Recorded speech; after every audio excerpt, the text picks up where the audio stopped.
costo político grande el tema de la carretera Caldera, ¿verdad? Bueno, y este proyecto, un costo político enorme para la presidenta Chinchilla.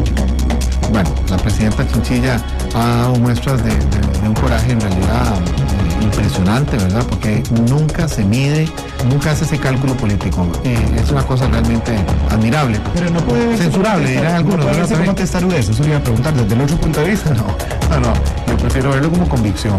Cuando el instante no basta, el análisis se encuentra con la realidad. Esto es Minuto a Minuto, más allá de la noticia, por Radio Monumental. Muy buenas tardes, son las 3:02. Les saluda Randall Rivera. Bienvenidos a nuestro programa de análisis y entrevistas aquí en Radio Monumental. Hoy con don Rodolfo Pisa, él es precandidato del Partido Unidad Social Cristiana, que realizará su convención precisamente este fin de semana, el domingo, en lo particular. Antes, simplemente hacerles un repaso de lo que ocurre en nuestro país, en las últimas horas muy cargadas de información, sobre todo luego del viaje de la presidenta Chinchilla a Perú. El día de hoy, ayer en la tarde, trascendió la renuncia del ministro de Comunicación, Francisco Chacón. Esta mañana informábamos en nuestros noticieros que no se descarta, y de hecho ya está bastante avanzado, que en las próximas horas Presidencia estaría anunciando la salida de más personas cercanas a la presidenta Chinchilla. Después de esta situación, Presidencia estimó esta mañana que iban a dar que ya no, hoy por lo menos no iban a brindar ninguna declaración porque están analizando el caso. Mientras tanto, el jefe del Ministerio Público, Jorge Chavarría, dijo esta mañana que la seguridad de la presidenta es bastante vulnerable, y el jefe de la dirección, el director de la Dirección de Inteligencia y Seguridad Nacional, Mauricio Boraski, señaló también que fue la oficina de protocolo la que no le entregó la información a la DIS a tiempo, con el fin de generar la revisión del dueño del avión en el que voló a la presidenta, aunque son dos casos diferentes, porque voló dos veces, primero al funeral de Hugo Chávez en Venezuela, no se hizo una revisión posterior, y luego el pasado fin de semana a Perú, a la boda del hijo del vicepresidente Luis Lieberman, que aprovecharon además para un encuentro de última hora con el presidente de Perú, Ollanta Humala. Bueno, pero entramos en materia y ya está con nosotros don Rodolfo Pisa, él es precandidato del Partido Unidad Social Cristiana. Hemos querido este jueves y este viernes traer a esta mesa a los precandidatos del Partido Unidad Social Cristiana con el fin de escuchar sus opiniones sobre diversos temas nacionales de cara, por supuesto, a la convención del fin de semana. Don Rodolfo, muy buenas tardes y muchas gracias por estar aquí. Sí, buenas tardes, Randall. Muchas gracias a ustedes y a todos los radioescuchas y televidentes de este programa. Muchas gracias por invitarme. Empecemos por lo general. ¿Cómo encara esta convención del fin de semana, don Rodolfo? Con mucho optimismo, con una gran satisfacción de ver el compromiso de muchos costarricenses, especialmente socialcristianos, pero no únicamente socialcristianos, a lo largo y ancho del país, que se han venido uniendo a nuestro movimiento, que en apenas un mes y una semana hemos levantado un movimiento a partir, obviamente, del movimiento Renacer Social Cristiano, que venía y que viene luchando por abrir espacios en el partido, recuperar el partido, renacer el partido, frente, digamos, al candidato de la convergencia calderonista. En el caso de don Rodolfo Hernández, pues se ha identificado públicamente como un candidato que tiene el apoyo del expresidente Calderón Fournier. En algún momento, y no tan públicamente, don Rodolfo, lo admito, se ha hablado de que usted tendría el apoyo también del expresidente Rodríguez. ¿Es cierto que el expresidente Rodríguez lo está apoyando en esta aventura política? Que yo sepa, no. A mí me interesa especialmente contar después con el apoyo de todos los expresidentes y de todos los costarricenses, el consejo de las figuras históricas. Pero hay una diferencia entre buscar el consejo y ser el candidato de uno de esas figuras históricas. Yo creo que el partido requiere un cambio y requiere la independencia y una visión de futuro que sea independiente de esas figuras históricas. Yo respeto mucho a esas figuras históricas, pero me parece que en este momento, que en este momento, de cara al presente y al futuro y a las necesidades de los costarricenses, tenemos que pensar más en función de valores permanentes de Costa Rica, incluso no solo los valores, aunque sean principalmente los social cristianos, incluso los valores que acogen a otros movimientos y a otras instituciones. Don Rodolfo, ya entrando en sus propuestas, empezamos por un tema que es muy conocido para usted, el tema de la Sala Constitucional. Se han planteado reformas a la Ley de Jurisdicción Constitucional, volvió a la palestra después de que en noviembre anterior, por primera vez, los diputados pretendieron no reelegir a un magistrado de la Sala Constitucional, pero lo cierto es que la Sala Constitucional, pese a que en los últimos 5 años, el año pasado tuvo la cantidad más baja de recursos presentados en los últimos 5, lo cierto es que sigue atribulada por 18,000 casos anuales, que hace 8 meses, en una entrevista con los magistrados Castillo y Cruz, nos decían ellos, hay que afrontar la verdad, nosotros no revisamos 18,000 casos, normalmente le recargamos los casos a los letrados, nosotros revisamos lo que hacen los letrados y firmamos si hay algunos casos que son iguales, que se presentan en bloque, pero eso ellos se han quejado de que les quita tiempo para analizar, por ejemplo, las acciones de inconstitucionalidad. ¿Qué hacer con la Sala Constitucional cuando se le ha dado, y así lo ha defendido su presidenta Ana Virginia Calzada, un rol político desde la Asamblea Legislativa y no tanto desde la Sala Constitucional, don Rodolfo? Bueno, la Sala Constitucional es una obra fundamental y un instrumento fundamental de defensa de los derechos humanos. Mi padre participó muy activamente en el desarrollo y en la creación de la Sala Constitucional, fue uno de sus primeros magistrados y me tocó presidir la sala Constitucional. A mí me tocó ejercer como magistrado y miembro de la Sala Constitucional, supliendo por varios meses, el año pasado por 6 meses, ejerciendo como magistrado de la Sala Constitucional. Yo tengo el mayor respeto y compromiso con esa historia y con ese compromiso que tiene la Sala con la libertad. La verdad es que la Sala Constitucional puso la Constitución y los derechos humanos en los anaqueles de los abogados y de la sociedad costarricense. Sin embargo, es verdad que se necesitan hacer reformas. Yo participé en la Junta de Notables recientemente y ahí planteamos varias reformas. La primera, la creación de tribunales de amparo y habeas corpus con un modelo de recurso o de apelación tasada ante la propia Sala Constitucional para mantener la unidad de la jurisprudencia y unificar los criterios jurisprudenciales sobre los derechos y las libertades públicas. Al mismo tiempo, a diferencia de compañeros del informe de Notables, mantuve la tesis de la necesidad de sostener la consulta previa legislativa. Y esto porque me parece que es un complemento necesario de defensa de las minorías en el Parlamento o en la Asamblea Legislativa. Así como creo que debe reformarse el reglamento legislativo para hacerlo más expedito, bajar los tiempos de uso de la palabra, no ligarlos al número de mociones que se plantean, poner algunos plazos para votar leyes, no solo del Poder Ejecutivo, sino también de las fracciones, pero al mismo tiempo tiene que haber una compensación esencial, y esa compensación esencial fundamentalmente tiene que ver con la garantía de que esas leyes van a respetar la Constitución, y entonces yo mantengo la consulta previa en el informe. Hay otro campo en que la Junta Notable hicimos un señalamiento, básicamente recordar que en el tema de los derechos prestacionales, aquellos que requieren una inversión del Estado, la Sala debe considerar también no solo el valor del derecho prestacional, sino la capacidad institucional para desarrollar esos derechos.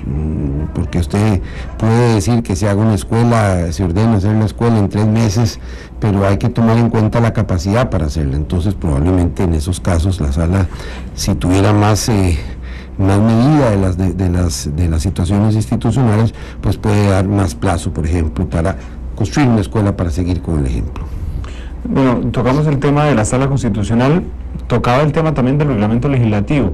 En la Sala Cuarta ya está claro, digamos, los cambios que usted propone, don Rodolfo. En la Asamblea Legislativa ya nos hablaba de 2 cambios en el reglamento, bueno, más cambios, de limitar el uso de la palabra, de no ligar la cantidad de mociones a la cantidad de minutos que tiene cada diputado. ¿Qué más cambiaría en la Asamblea Legislativa? Sí, como he dicho, yo suscribo todo lo que suscribí en el informe de la Junta de Notables. Bueno, yo soy amigo desde hace muchos años, desde más de 25 años, que he escrito sobre eso desde mucho tiempo atrás, de un sistema más parlamentario, mucho más parlamentario. Es decir, donde exista mayor responsabilidad del Ejecutivo frente al Parlamento, frente a la Asamblea Legislativa y por supuesto más responsabilidad de la Asamblea Legislativa y de los diputados frente a la sociedad.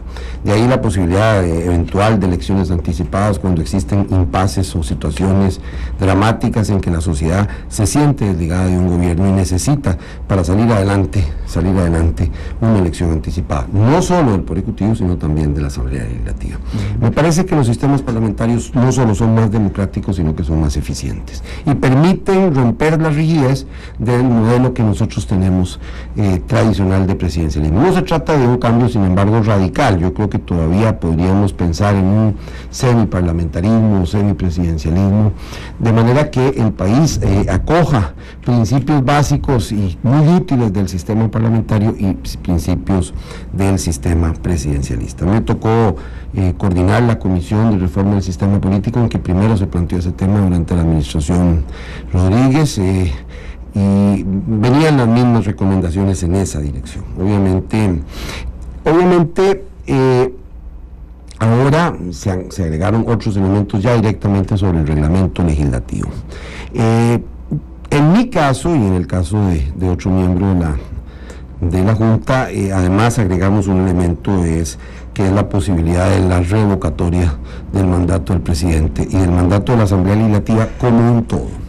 Yo no creo en la revocatoria del mandato de un diputado, porque entonces una mayoría puede revocar el mandato de un diputado que tiene un pensamiento distinto, y la Asamblea Legislativa tiene que nutrirse de los valores, de los principios y de las ideas de la sociedad costarricense, y esa sociedad no tiene que ser y no debe ser uniforme. Entonces la defensa ahí de la minoría es esencial. Toda propuesta tiene que ser un equilibrio entre mayorías y minorías. La democracia, en la expresión de Sartori, es el gobierno de la mayoría con respeto para las minorías. Entonces, en el caso nuestro, el reglamento legislativo, lo que pasa es que se ha exacerbado algún poder de veto de la minoría. Yo creo que hay que garantizar los derechos de la minoría, pero la minoría también tiene que saber que no puede impedir o no puede dificultar excesivamente la aprobación de la legislación por las mayorías. Si la mayoría constitucionalmente prevista es 2/3, pues por 2/3, si es por mayoría simple o por mayoría absoluta, es por esas mayorías. Entonces ahí hay 4 reformas sustantivas. La primera es fijar una vez al año plazos para votar 3 proyectos de ley de interés del Poder Ejecutivo y un proyecto de ley de cada una de las fracciones legislativas representadas en nuestra Asamblea Legislativa. Ahí se propuso un plazo de 3 meses máximo. Siempre la Asamblea podría ampliar ese plazo, pero ya sería por decisión expresa de la mayoría para ampliar el plazo de ese.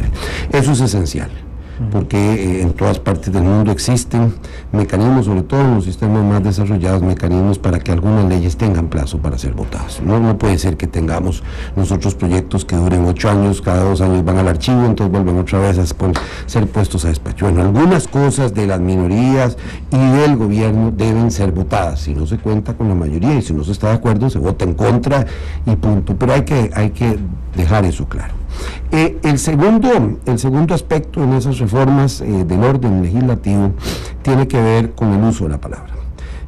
Nosotros, y yo defendí, incluso usted lo va a ver, los que lo quieran estudiar en las actas de las discusiones de la Junta de Notables, fundí mucho la tesis de que el tema no es el número de mociones. Yo creo que los diputados tienen pleno derecho a la enmienda, a plantear enmiendas a los proyectos de ley, tanto en la comisión como en el plenario. Lo que ocurre es que hay un vicio de que si se presentan en la comisión se reiteran otra vez en el plenario. No, se presentan en la comisión y se presentan en el plenario, aunque sean las mismas, pero no con dos parámetros diferentes. Y luego fijar, eso sí, un plazo en el uso de la palabra para la defensa de las mociones, pero no en función del número de mociones, de manera que si una fracción presenta 1000 mociones o presenta 2 mociones, tenga, digamos, 15 minutos, 20 minutos para defenderla. Eso sin perjuicio de que por escrito acompañe las razones para plantear esas mociones y esa enmienda. ¿Por qué?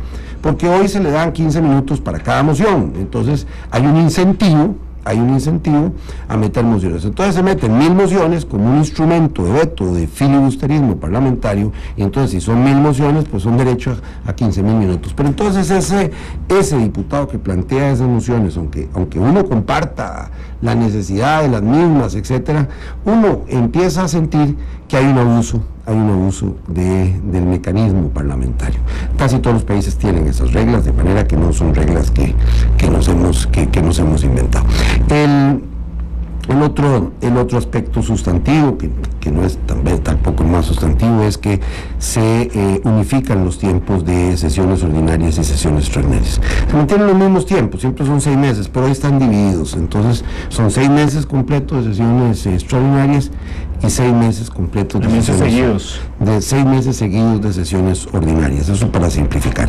Obviamente también se simplifica el quórum legislativo, en cuarto lugar. ¿Por qué? Porque no tiene sentido exigir un quórum de 2/3 para el debate. En casi todas partes del mundo se exige, como lo propusimos nosotros, que para abrir la sesión y para votar se necesita tener el quórum. Pero usted observa en los parlamentos europeos, en los Estados Unidos, en muchos países de la América Latina, que no se está exigiendo el quórum. ¿Por qué? Porque puede dar derecho a una minoría a romper el quórum, y entonces es una forma de impedir que una mayoría vote una ley. Y uno, repito, la oposición debe prepararse para ser gobierno, debe luchar por lograr evitar que las leyes inconvenientes del país se aprueben o por lo menos se modifiquen de manera que no afecten los derechos fundamentales. Debe garantizar que no se afecten los derechos constitucionales, pero no deben impedir la aprobación de las leyes cuando existe una mayoría en esa dirección. Bueno, Rodolfo, en el caso, nos quedan 8 minutos para finalizar el programa y quería tocar 3 temas en general. Una es política macroeconómica, otra la Caja Costarricense de Seguro Social y otra inversión social. Entonces, empecemos por política macroeconómica. Hay varios temas y sé que tiene poco tiempo para exponerlo, pero una es el tipo de cambio, las bandas cambiarias, el tema de la dolarización, de las bajas tasas de interés. ¿Cuál es su propuesta en temas macroeconómicos, don Rodolfo? Bueno, lo primero es que el gobierno tenga un equilibrio fiscal. Yo, una de las cosas que mantuve en la Caja y que es ejemplo de mis principios, es que siempre tuve superávit en todos los años en que yo administré la institución. Me parece que sin equilibrio fiscal no vamos a avanzar mucho en los demás campos macroeconómicos. Ese equilibrio fiscal no debe alcanzarse vía aumento de impuestos. Me parece que se puede contener el crecimiento, el orden de crecimiento del gasto público. Yo propuse en la misma Junta de Notables, ya eso sí es un acto único, donde en una propuesta personal de que haya un límite al déficit fiscal y un límite al endeudamiento del Estado. Esto porque no quisiera que Costa Rica entrara en situaciones como la que entró Grecia, o Portugal, o Italia, o España. Me parece que los costarricenses debemos precavernos de esas situaciones, porque al final nos tendríamos que entregar a organismos internacionales y perder mucho de nuestra soberanía. Dicho eso, además de eso, obviamente tenemos que atender el tema del tipo de cambio. Como tenemos un tipo de cambio en el que Colón está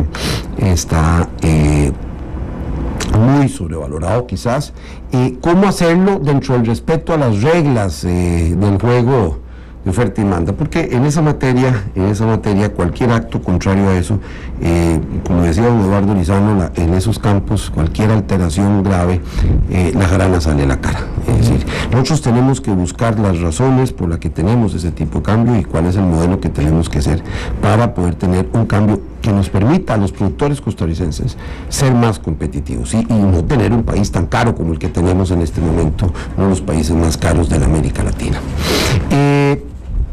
Hay una propuesta de impuestos a los capitales golondrinas. Yo no termino de estar convencido de esa propuesta. Me parece que es muy difícil que es muy difícil distinguir en qué es capital golondrina y qué es capital de inversión. Me parece que la apuesta debe ser por otro lado, es decir, una buena parte de los capitales que ingresan del exterior vienen a comprar bonos y deuda pública. Es decir, y entonces eso en colonias, y eso presiona a la entrada de capitales, y es el propio Estado el que en última instancia crea ese ingreso que no es estrictamente de inversión, sino que viene más bien a comprar bonos. En última instancia termina comprando bonos y certificados del gobierno. Bueno, yo creo que en eso tenemos que mantener los equilibrios. Con eso quiero decir mantener lo más posible el equilibrio fiscal. Yo no dramatizo el equilibrio fiscal. Creo que debemos poco a poco, en una propuesta que hice en Facebook, creo que debemos ir tratando de bajar al menos 1 punto por año el déficit fiscal, porque una contracción de shock a los países no les conviene demasiado. Pero sí, si a eso logramos, en 4 años prácticamente lo dejamos casi sin déficit al gobierno. Y aumentando la recaudación fiscal. Sí, aumentando la recaudación. No la cantidad, sino la manera de recaudar. Sin duda, no necesitamos aumentar las tasas de impuestos, sino más bien ampliar la base, ser más efectivos en la recaudación y lograr que el país crezca más. Si el país crece más, la recaudación fiscal aumenta mucho más, y no solo la recaudación fiscal, sino también la recaudación, por ejemplo, de la caja, que es la segunda fuente de recaudación más importante, de recaudación de tasas o de contribuciones, incluso más grande que la propia tributación directa. Entonces, obviamente, por ejemplo, para ponerle un caso en la caja, si la economía del país crece 4%, casi los ingresos en términos reales de la caja crecen 7%. En el caso del gobierno no ocurre exactamente así, pero ocurre que si se crece 4%, estaremos entre 5 y 7% los ingresos en términos reales fiscales. Me parece que es perfectamente posible mantener el crecimiento del gasto incluso por debajo un poco de esos montos, y enfatizar, sobre todo, contener el crecimiento del gasto ordinario mientras avanzamos en el gasto de inversión en infraestructura, en investigación y tecnología, y en capacitación para nuestra fuerza de trabajo. Rodolfo, en el tema de la inversión social, antes de ir a la caja para dejarlo de último, nos quedan 3 minutos. En el caso de la inversión social, que ha sido la más baja en los últimos años, según los últimos índices y estudios internacionales en el país, ¿cómo reactivarla? Bueno, lo primero es usarla adecuadamente, porque hay mucha inversión social que termina siendo regresiva, es decir, que termina yendo a los que más tienen y no a los que menos tienen. Segundo, tenemos más de 27 instituciones que trabajan por la pobreza, y muchas de ellas solo trabajan para pagar los salarios de esas instituciones, y se les olvidó el tema de las prestaciones que deben desarrollar la sociedad. O sea, invertir más en esas, por ejemplo, en esas instituciones, o invertir más en políticas regresivas, lejos de ayudar a la igualdad, lejos de bajar la brecha entre los que más tienen y los que menos tienen, la aumentaría. Nosotros en este momento tenemos 1.200.000, prácticamente 1.200.000 costarricenses que viven en la pobreza. Eso es el nivel absoluto más alto de nuestra historia, no dije nivel proporcional. Y eso nos tiene que llamar la atención. Y además Costa Rica en los últimos años, por lo menos en la última década, ha ampliado la brecha entre los que más tienen y los que menos tienen. Otros países no lo han hecho, así es que, digamos, más bien la han venido acortando. Así es que es una llamada de atención a nuestro modelo de sociedad que debe cambiar radicalmente, porque tenemos que enfatizar en el tema de los que menos tienen. Por ejemplo, se han bajado las pensiones del régimen no contributivo, que van para los más pobres y los adultos mayores, más pobres, y para las personas discapacitadas en niveles de pobreza. Hoy hay 20.000 menos pensionados que cuando yo salí de la caja, y hay mucho más adultos mayores. Entonces, mientras estamos cada día metiéndole más fondos a las pensiones con cargo al presupuesto nacional, que son las que van a sectores que tienen mejores condiciones. Yo no digo que eso se elimine, yo respetaré todos esos los regímenes y sus reglas, pero obviamente no pueden crecer más como vienen creciendo, que lo que crecen las pensiones que van para los más pobres. Eso es un tema fundamental en el tema de la lucha contra la pobreza y la igualdad social. En el tema de la caja, yo lo que creo es que obviamente necesitamos rescatar la caja. Hoy la Caja, después del desmadre económico y primero el golpe moral que se le dio, metieron 11,000 empleados en 4 años y quiero decirle algo, que eso es lo más grave todavía, es que en el año 2011 hubo menos cirugías que en el año 2002 cuando yo salí, mientras nosotros crecíamos 20% las cirugías. El año pasado, el 23 de abril del 2012, La Nación publicó en una primera página que hay 655,000 costarricenses en listas de espera. Quiero decirle que cuando yo era presidente era 74,000, 76,000, no recuerdo este momento exactamente el número, pero veníamos bajando de 140,000, veníamos bajando las listas de espera. Habíamos habíamos bajado las infecciones intrahospitalarias, habíamos bajado los tiempos de espera, habíamos aumentado las consultas.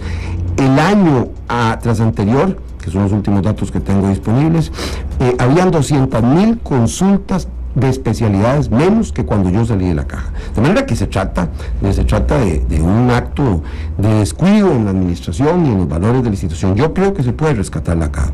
Primero, conteniendo el crecimiento del gasto ordinario. Segundo, enfatizando en la prestación de los servicios. Hoy los médicos y los centros de salud a veces dedican más del 70% de su tiempo a llenar papeles, a participar en comisiones. Debería ser al revés. Yo exigiría que más del 70% de todos los profesionales de salud se dediquen a prestar servicios, no que trabajen más horas, que en lugar de llenar tanto papel se dediquen a prestar servicios. Entonces sí podemos aumentar los servicios, podemos aumentar la calidad de la institución para los ciudadanos. La culpa no es de los médicos ni de las áreas de salud. La culpa centralmente, cuando eso ocurre en todo el país, esos datos son nacionales, probablemente la culpa está en la Avenida Segunda, que está la sede de la Caja Costarricense del Seguro Social. Bueno, evidentemente son muy pocos minutos para hablar de todos los aspectos que contiene el Estado costarricense, así es que después del domingo, en caso de que usted resulte ganador, lo volveremos a invitar ya para hablar más a fondo del resto de temas que nos quedaron pendientes. Me gustaría nada más invitar a los costarricenses que crean en las ideas y en la independencia, en la renovación y renacer del Partido Unidad Social Cristiana, que nos acompañen. Todos los costarricenses pueden votar este próximo domingo 19 de mayo en todos los distritos, en las escuelas y colegios de los distritos del país. Yo les pido que por favor me ayuden con su voto, vayan a votar, inviten a sus amigos, a sus hermanos. Si ustedes creen en esas ideas y creen que necesitamos un cambio radical de gobierno y que Costa Rica necesita un gobierno mejor, mucho mejor, por favor, acompáñenme con su voto para Rodolfo Pisa. Rodolfo, muchísimas gracias. Gracias a ustedes, los esperamos mañana en otro programa de Minuto a Minuto. Muchas gracias.